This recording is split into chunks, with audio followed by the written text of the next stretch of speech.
Malawak na pananaliksik, malawak na paglalakbay, malawak na kaalaman. Welcome Green Discovery Channel.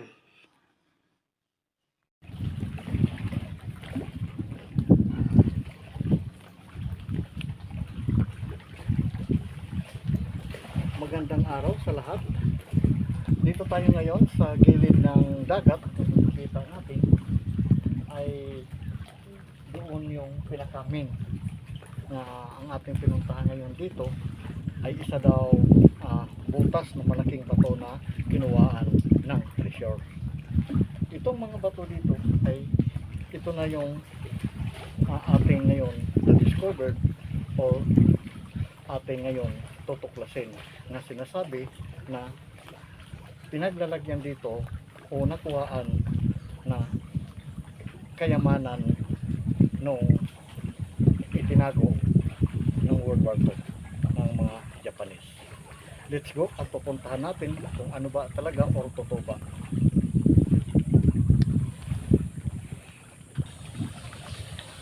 Ngayon, gin-orient natin ang kumpas, no? Meron dala tayong kumpas kung saan tayo nakatutok, doon ay sa norte. Kung titingnan natin itong kumpas ay naka north direction, ito namang malaking bato ay naka east direction 90 degrees, at ito naman na isang bato na malaki ay naka west direction 270.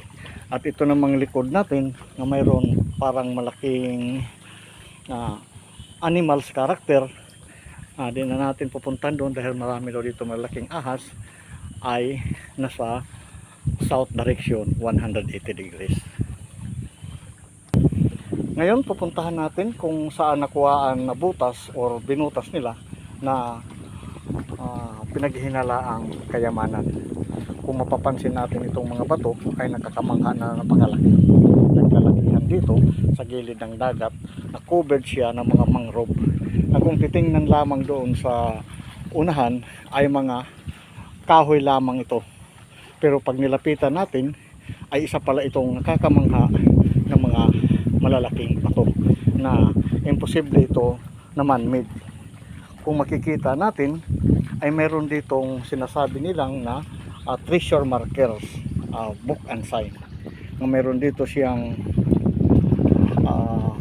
holes, at meron siya ditong holes, at meron siya ditong tabas, at nakakamangha ito na parang malaki siyang paa na doon nakakover siya mataas, na naka-triangulation ang kanyang butas. Ito yung malaki, mga ka-discover.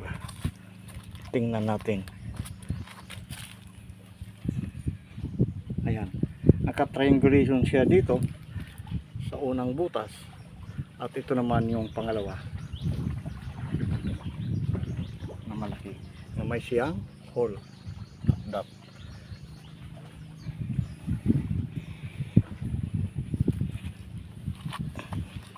Mayroon siya dito naman butas sa gilid, at mayroon siyang dito butas. Ibig sabihin itong butas ay malaking bato nga magkatabi, mga ka-discover. Ngayon titingnan natin yung kinuhaan nila o yung binutas, na kung bakit ito nila nagkaroon sila ng pagbubutas dito. Nakakamangha yan, mga ka-discover, na malaking bato na hindi na tayo doon makaka-step dahil malalim. At ayan nga, imposible nga nakuhaan ito ng sinasabi nilang sucker deposit na malalim ito.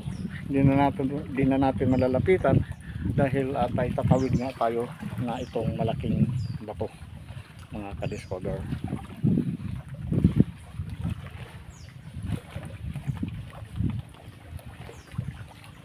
Ayan, manipis lang pagkabutas, nga walang nakapagsasabi kung sino o nakuhaan ba ito o hindi. Nga hanggang ngayon ay walang malinaw nga nagsasabi nga meron sila dito nga nakuha itong butas na ito. Nakakamangha dahil dito sa gilid ng pader nito na bato papunta doon ay mga 3 meters ang laki. Kaya kung dito ka sa baba tatayo, di mo ito makukuha dito sa taas. Kailangan may ladder pa, mga ka-discover.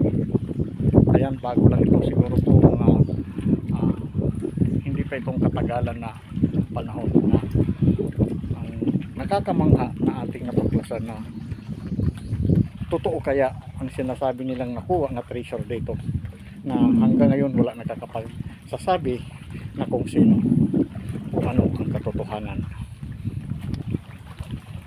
Itong sa malaking butas dito ay mayroon siyang cover na parang ma-discovered sa lugar na ito, na covered ito ng mga mangrove.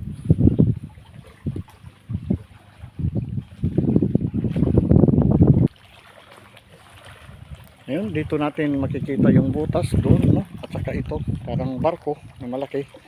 At ito naman ay naka-triangulation na itong malaki kong inaapakan dito.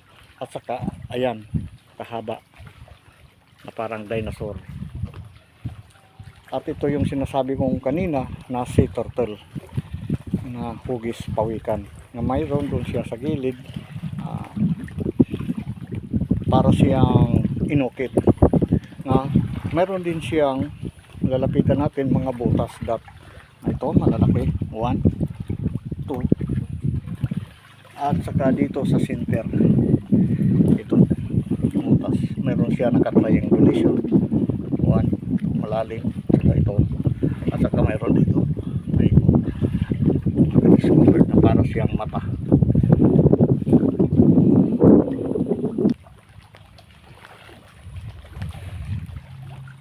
Hanggang dito na lang ngayon si Green Discovery at sa ating exploration natin ngayon, at mayroon tayong nakita na isang soccer deposit na sinasabi nila na butas doon sa taas ng malaking bato, na kung titingnan natin dito ay napakalaking dinosaur.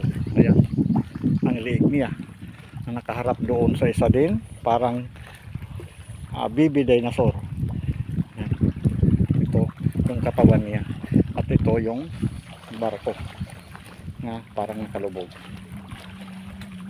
So maraming salamat po sa susunod naman muli na ating exploration, at ay ating nasilayan na nakakamangha na butas sa isang malaking bato.